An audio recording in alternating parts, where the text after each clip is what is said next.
again, and welcome to another edition of Southern Country. Hi, I'm Herb Suds, and welcome to the show, my friends. Today, I'm very lucky to say I have Curb Asylum recording artist, Mr. Clay Walker, with me. Welcome to the show, my friend. Thank you, Herb. Good to see you again. You too, bud. It's been a long time, but we're at it again. Yes, we are in the Big Apple. Now, you just said it. Why are we in the Big Apple? PBR, Professional Bull Riders, did a huge event here, and we were asked to be part of that at Madison Square Garden, and it was our first time to perform there. So I jumped at the opportunity, and of course it was going to be aired on NBC, major network. So our performance was on there, and it was a great opportunity for us. And promoting a new CD in March, a lot of good things. So we're just trying to get it cranked back up. How many of the songs from the new CD did you play last night at the Garden?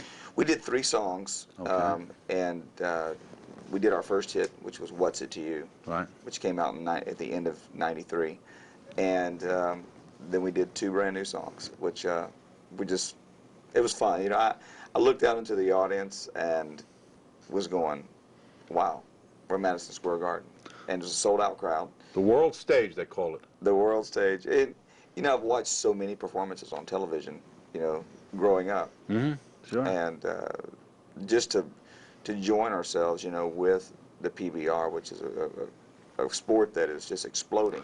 The fastest growing sport in the United States, I read. Is that a true statement? It's true. True. A lot of people. I was very impressed with the response that, you know, not having an event like that here, quite like that before, and then not having a country music radio station here.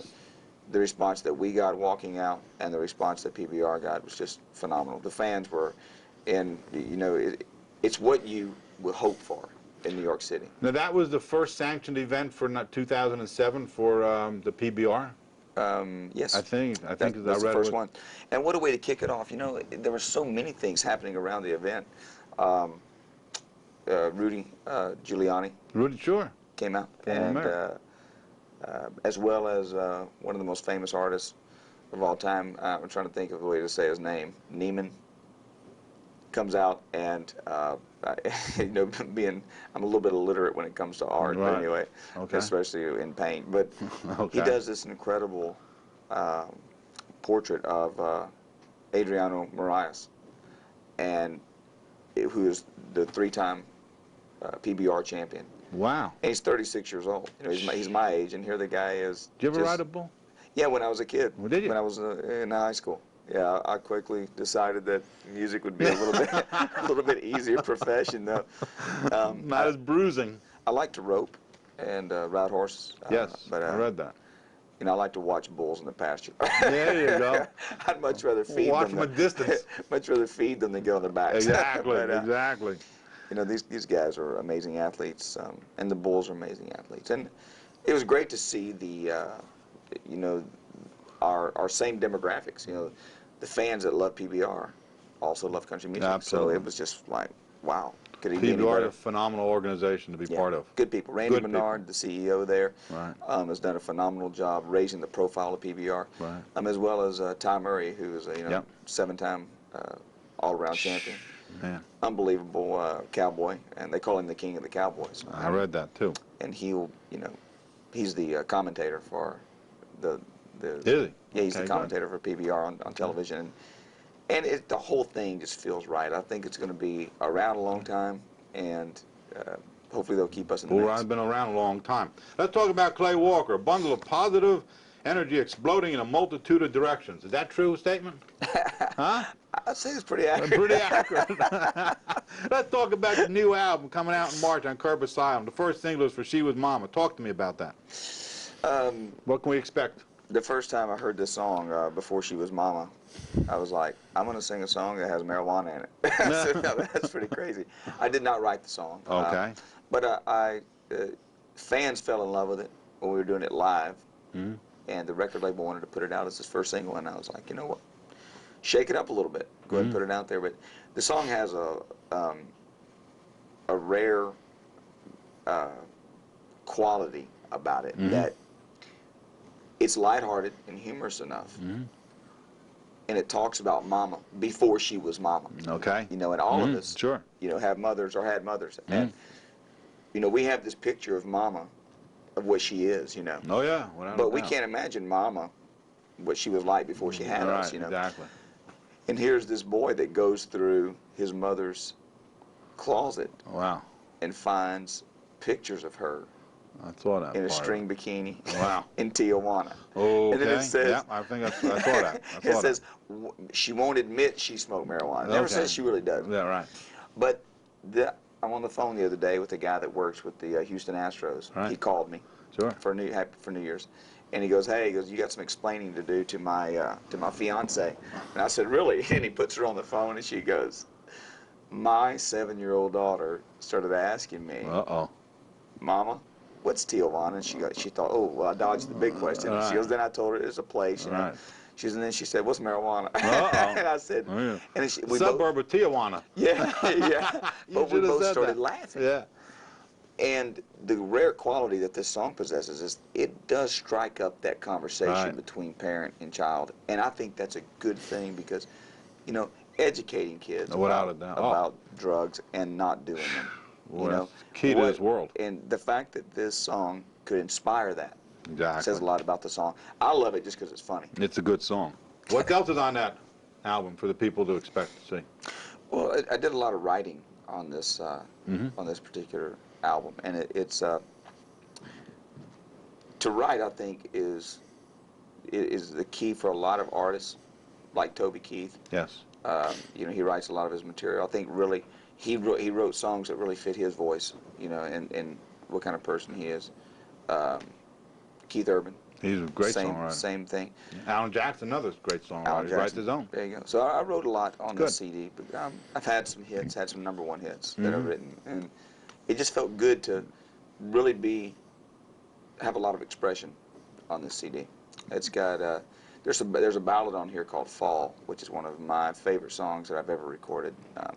That's going to be our second single, I believe, and it just feels like it's going to maybe be the biggest song that we've ever done. Wow. You had the monsters in the past, I'm telling you. Yeah, this one, you know, Before She Was Mama, great song.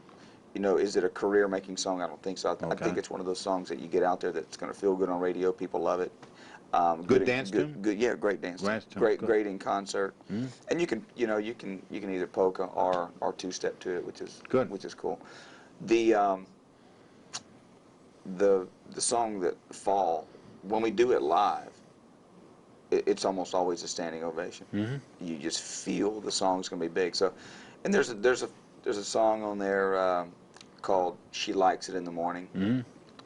And, okay. I wrote that one in Flagstaff, Arizona. We were on the road with Chris Ledoux. Yeah, great gentleman, great man. Just before he passed away, and I was very inspired with that one. Talk about some of your music here. How has your music changed? Has you changed as a person, or has your music changed since, you know, let's go back, your last album was A Few Questions. Let's talk about that, and how you changed, and how you changed since 1993 when you came out with your self-titled album. You know, your song choices and everything like that. You know, song choice, I think I've grown wiser. You know, I think everyone does grow wiser as their career or as their life goes on. Right. But I haven't changed as a human being. I still have the same moral base, the same belief system. You know, some of it's shaped a little differently, but not a lot. The core of who I was when I came out, same thing. But I do have a lot more confidence with singing and with performing and recording. It's all fun, you know. And the anxiety of it is basically gone. The only anxiety I have now is do these songs measure up to past hits? And I think that's a good thing for artists, because the key to success, if you want to call it that, is picking songs, recording songs that are as good as the hits that you've had, because people, if they own 3 or 4 of your CDs, for them to go out and put another one of your CDs in their collection, it needs to stack up to these. Pick a song. Pick a song. We're going to throw one of your past hits on there. Let's go with Dreaming with My Eyes Open. Tell me about that. Where it was taped, if you remember. And Dreaming with My Eyes Open was the first video that we recorded. It was going to be our first single. We recorded it in Hollywood. Okay.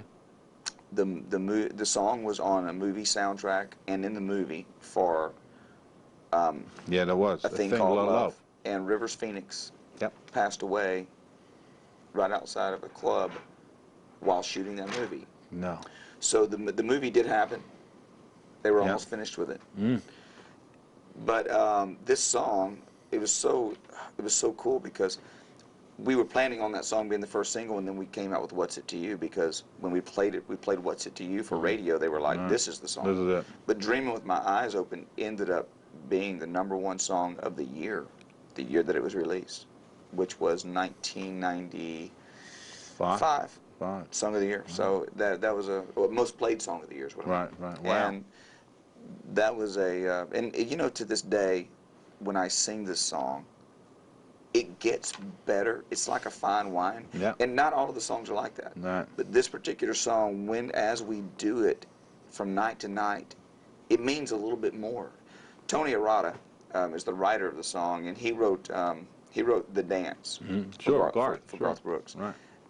Great songwriter. Hasn't had a ton of hits, but man, this was a jewel right here. Clay, let's talk about something that's near and dear to your heart, the Band Against MS. Tell us about it. We'll throw the website on as we talk about it. Well, I was diagnosed with multiple sclerosis in 1996. Yes, sir. So this April will be the 11th year of me having it.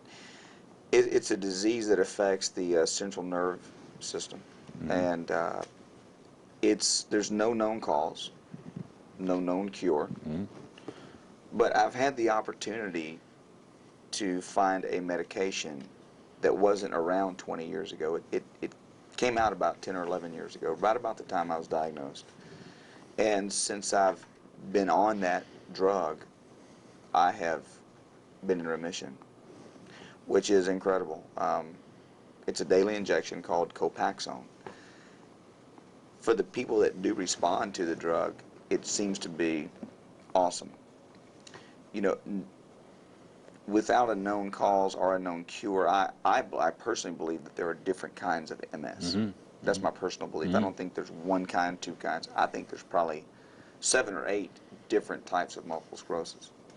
And for the one that I have, which is relapsing remitting, the drug has been a miracle drug. My faith, you know, has played the largest role in my remission. I believe that, you know, I hope that, you know, people listening who have MS or who have or are dealing with other illnesses, that they understand how important their belief system is. I believe you. And this has been a life-changing experience for me in a great way. I have 2 little girls who are 10 and 7, and they are they're the light of my life. And I have a fiance, just got engaged a couple of months ago, and there's a lot of great things in my life, but I appreciate those parts of my life way more because I have MS. And I believe that there will be a cure in my lifetime, and I hope to spearhead that through our foundation. Talking about your foundation and raising money for it. Well, our foundation is called Band Against MS. They can go to our website, claywalker.com, and click on that. Okay. Or they can go directly to the website, is bandagainstms.org, and Okay. they can see what we're doing. I'm hoping, you know, that in the next, you know, 10 years, that we will have the cure for it. It's my doctor is one of the most renowned neurologists. He's an MS specialist in the world. His name is Jerry Walensky, out of Houston, Texas, and we've worked together for about 7 or 8 years. And you know, I go in and do a deep MRI once a year, and he checks me out. But you know, it's not a death sentence, and I think that we have proven you know, that you can go on with your life. And I hope that people can look at me and go, you know what, if he can do it, I can too. That's the inspiration that I hope people draw, because I haven't slowed down a bit. No, you're still smoking, huh? Still cooking along, huh? Never missed a show. Good. I still ride horses and you do it play all. golf and have fun. Not as much as I once did, because I'm working so hard the last couple of years, but it's great. It's good to have a job. In 2005, you were appointed honorary ambassador for the National Multiple Sclerosis Society cycling series. You ride too. You ride a bike? Yep, ride in the MS 150s. Yes, sir. We ride on the road a lot. The band and I have bikes, much like the Lance Armstrong bikes. Right. You know, wear the funny-looking shorts and the hat. I wouldn't be caught dead in them, but okay. But it truly does help me physically. You know, right. I feel the difference when I'm riding, and it's a great sport, and you can have a lot of fun and cover a lot of countryside. It beats running on a treadmill. Yeah, absolutely. You're outside with it too. Absolutely. I read being outside and active is definitely a plus for MS. Absolutely. Yeah, right. I believe that. Used to, they would tell people to go home and have rest. Right. It's exactly opposite now. Wow. Trick another video. We're going to close the show, Mr. Walker. Well, fantastic. We'll run the credits over this video with No, everybody's website. Why don't we go with Live, Laugh, Love? Because to me, I believe that is the key to life. Where was that taped? And it looks like Mexico. Okay. Which I just got back from Mexico okay. A couple of weeks ago. But this was actually a set that was built in Nashville. Okay. But you wouldn't know it because it literally looks like Mexico. Okay. And I feel that this song, it didn't go that high on the charts. It probably went to 7 or 8, which is great, being in the top 10. But the video, to me, and the song, the lyrics of this says it all. If you can live, laugh, and love, you really don't need anything else in life. I think you're right. And people can't do that today. That's people right. don't do that. They take themselves too seriously, exactly. or they take life too seriously. You know what it is? They sweat the small stuff. That's right. And you know what, Herb? The only thing that we are in control of right. in this whole world is our attitude. And you know what? Every day when you wake up, before you put your first foot on the floor, we actually decide what mood we're going to be in. We decide. I think you're right. Yeah. People don't think that. Let's be happy. What do you say? I agree with you, man. Thanks for being on the show. Herb, thank you very much. It's a pleasure having you in Southern Country, and we look forward to listening to your new album coming out. It's great being in the Northeast. I want to thank the great fans of the Northeast. The country music lives and dies here, lives and breathes. That's it. There's a lot of us around yet who love country music. Absolutely. Thanks for being on the show.